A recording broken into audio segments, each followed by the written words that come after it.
Salam, mən Müsal İslamzadə. Mən qrafik dizayn edirəm. Bu videoda sənə satışda əsas nələrdir, hansı strategiyalarla getməlisən və nələr etməlisən, bunu deyəcəm. Satışın əsas 6 qaydası var. Birinci qayda, müştəriyə məhsulu göstər, yəni həmişə göz önündə ol. İkincisi, müştəriyə satış. Üçüncüsü, aktivlik. Aktivlik nəyə deyirəm? Müştəri səndən razı qalsın, satdığın maldan və yaxud göstərdiyin xidmətdən razı qalsın və səni hesabında gəzsin, ona lazım olan başqa nə varsa ona baxsın, onu səndən əldə edə bilər, ya da sən ona bu xidməti göstərə bilərsən, bunları nəzərə salsın. Aktivlik dediyimiz budur. Dördüncüsü, satış, yəni pul qazanmaq. İndi hamı deyəcək ki, satışda əsasda pul qazanırsa da, yox, ondan deyil. Yəni elə insan var ki, əlinə biraz pul düşdü, hə, maşın, ev, paltar, onu eləyim, bunu eləyim. Hə, işinə pul qoymur, yavaş-yavaş o biznesi də batır. Yəni çox biznesin batma səbəbi budur. Əlində pul keçən kimi xərcləyir. Hara gəldi? İşinə yatırım eləmir ha. Ancaq özünə xərcləyir. Bəm getdi restorana 200 manat qoydu, ona 100 manat verdi, bura 50 xərclədi, qazandığı da getdi. Beşincisi isə müştərini əldə saxlamaq. Müştərini əldə saxlamaq nədir? O səndən daimi ünsiyyətdə olsun, suallar versin, sən onun suallarına cavablandır və onun bir probleminə həll tap. Bu vaxtı sən satış edə və müştəri əldə edə bilərsən. 6-cı qayda isə bu işin ən yaxşı yanı. Səni tövsiyə eləsinlər. Ya satışındır, ya da göstərdiyin hansı fəaliyyətisə, bunda insanlar səni bir-birinə tövsiyə eləsin. Məsələn, desin ki, mən ondan bunu aldım, çox razı qaldım. Mən bu xidməti göstərirlər mənə, bu şirkətdən razıyam. Səni tövsiyə edirəm, bunu. Yəni, belə şeylər. İndi qayda birinciyə. Müştəriyə məhsulu göstərmək. Bu dediyimiz nədir? Azərbaycanın çox taksi şirkətləri var. Siz onları necə fərqləndirirsiniz? Bütün maşınları taksi kimi görə bilərik də. Söndürən biz ən çox bu yerdədir. Bu yıllar hamısını görəndə deyirlər ki, bəlkə taksidir. Bəlkə də onun başqa bir adamdır, alıb sürür. Bunu fərqləndirən nədir? O şirkətlər maşınlarının üzərinə öz adlarını vurur. Bu həm o şirkəti reklam edir, həm də göz önündə olur. Şirkət daima göz önündədir. Gündəlik həyatda reklam vurmasa, sponsorluq verməsə və ya hansı influencerla belə bir reklam anlaşması eləməsə də, onun adı, markası həmişə göz qabağındadır. Bu gündəlik həyatda başınıza gələn şeydir. Yolla gedirsən, filan maşına baxırsan, şirkətin adı yazılır. Amma bu maşınların içində seçilir. Yəni bu taksi şirkətindən nümunə götürürəm. Yəni siz də belə olmalısınız. Pul vurmasanız, reklam verməsəniz belə göz qabağında olmalı. Reklam vuranda nə pisdir? Reelsə ya da posta reklam vursan.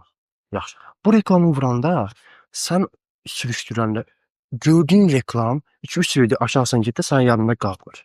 Elə özümüzə nümunə götürək də. Gündə neçə dənə reelsə baxdınız, 2-3 reelsən sonra heç ondan əvvəlkilər yadınıza düşmür nəyə baxdınız. Yəni reklam əsas şey deyil. Əsas göz önündə olmaqdır. İndi gələk ikinci qayda. Müştəriyə satış. Müştəriyə satış deyəndə bu sənin baxır sahibə, sən satış da etməyə bilərsən, onlayn bir fəaliyyət göstərə bilərsən və yaxud başqa bir xidmət göstərə bilərsən. Bunu müştəriyə çox qısa dildə deməlisən. Yəni hazırladığın reelsdə və yaxud postda qısa konkret olmalıdır. Sən onun hansı dərdinə çarə olasın və sənə hansı kitlə lazımdır. Sən reklamlarında və yaxud postu hazırlayanda, reelsi hazırlayanda buna önəm verməlisən. Hansı sahəyə hazırlayırsan, hansı insanlara hazırlayırsan. Mən qrafik dizaynerəm, mənim bu dəqiqə maşın ustası videosu elə də diqqətimi çəkmir. Adobe-yə başqa nəsə gəlibsə, Premiere Pro-da başqa nəsə yeni varsa, mən bunlar diqqətimi çəkir. Mən fərqli kitləyəm, başqası fərqli kitlədir. Sən o kitləyə çatmalısan. Belə deyək də, reklam vurdunuz, 1000 nəfər gördü, sizə 10 satış olmadı. Amma 100 nəfər gördü, 30 satış oldu. Əlbəttə, bu daha yaxşıdır. Yəni, müştəriyə satış edəndə də onu çox qısa və konkret olaraq deməlisən ki, budur, mən satdığım budur sizə, bu dərdinizə çarə olacaq qiyməti budur.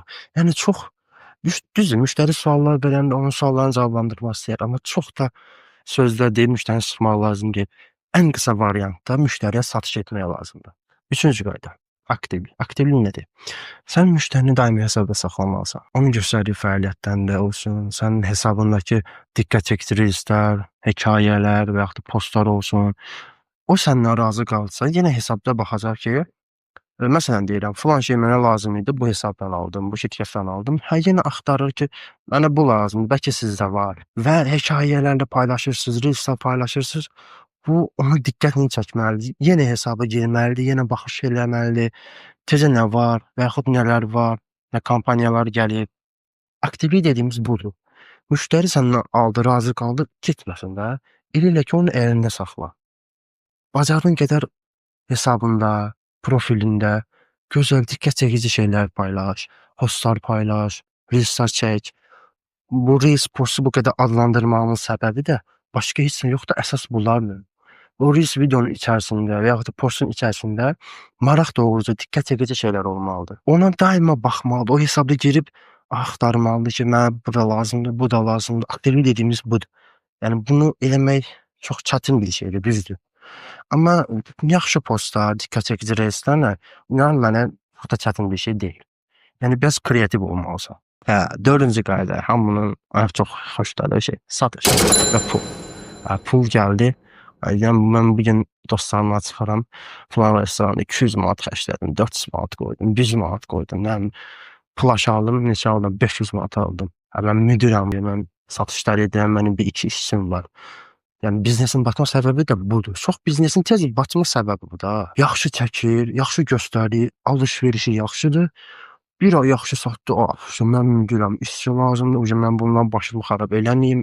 Səni eləyənlərə bir nəfər baxsın, yazanlara bir nəfər baxsın. Nə bilim, malla bir nəfər məşğul olsun. Geri qalan heç nə də lazım deyil. Mən sadəcə kef eləyim, müdirəm, pullar qazanıram. Gələn xeyri də xərcləyirəm. Sən gələn xeyri xərclədiyin qədər batırsan axı. Sadəcə maya ilə qalırsan. Belə deyək, 10 mininiz var. 10 mindən bir işə girdiniz. Satırsınız. Bir malı alırsınız 1 manata, satırsınız 4-ə. Yaxşı, bu əla. İndi 1 satdınız, 2 satdınız, 3 satdınız, sizə yığıldı məsələn 20 manat. Siz deyirsiniz ki, bu mayanın puludur, mayanın pulu qalsın kənara, bu 20 manatı mən xərcləyə bilərəm. Vacnidirsə, lazımdırsa, yəni bir problem həll eləyəsənsə, o başqa bir şey.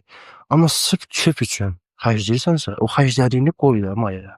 Daha çox mala. Daha da böyük, daha da çox inkişaf elə. Səndə olmayan rəngi, olmayan çeşidi, olmayan məhsulu gətir.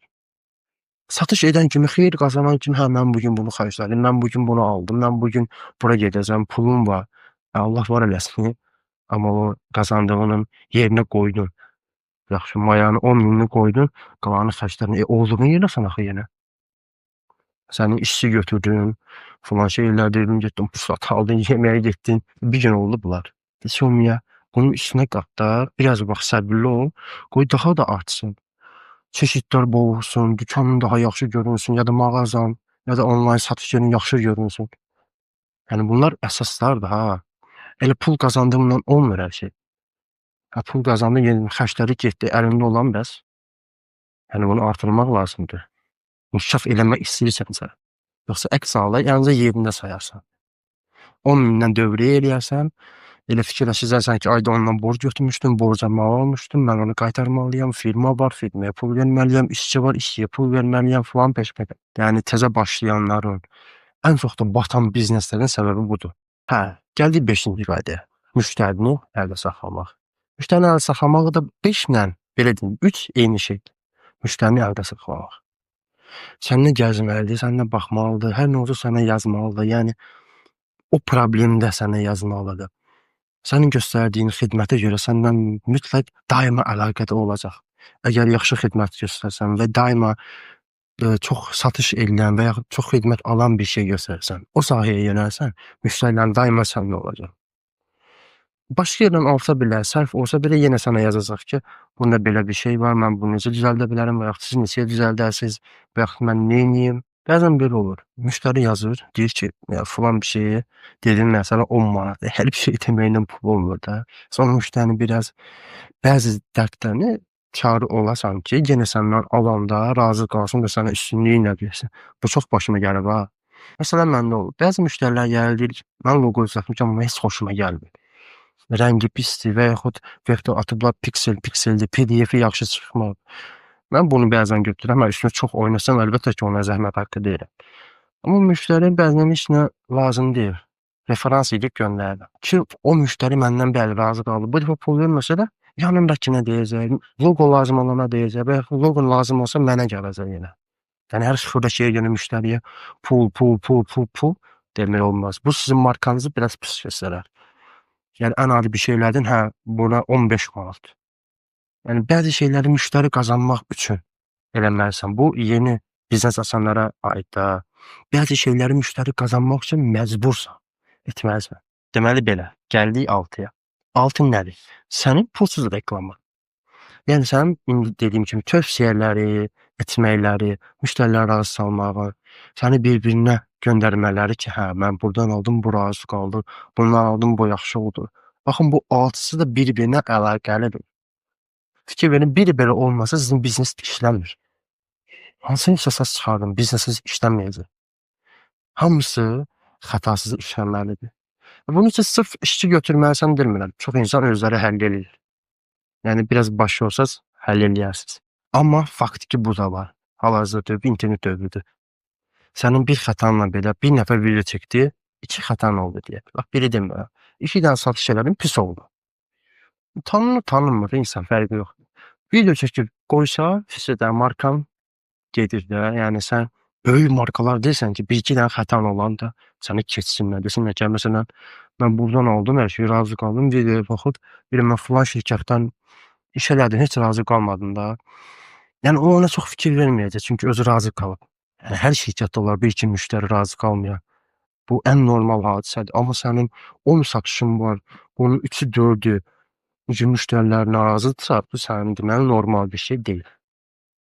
Yeni deyirəm, sən böyük firmalar deyirsən ki, 2-3 xətan olsa, sən bundan göz ardı eləsinlər, desinlər də olan şeydə bu qədər satış olur.